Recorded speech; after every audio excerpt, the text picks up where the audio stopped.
From this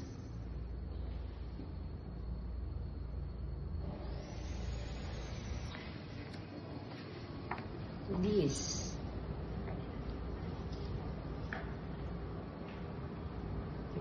So dito sa Amaya, ganito po siya kinoconstruct. So buhos po yan. Pagdating sa quality, talagang proven tested po. And the development, yan.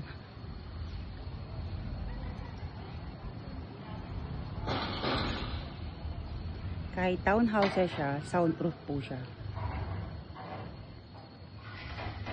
Good thing guys, gawa ng amenities niya. From kiddie pool to adult pool. And the clubhouse.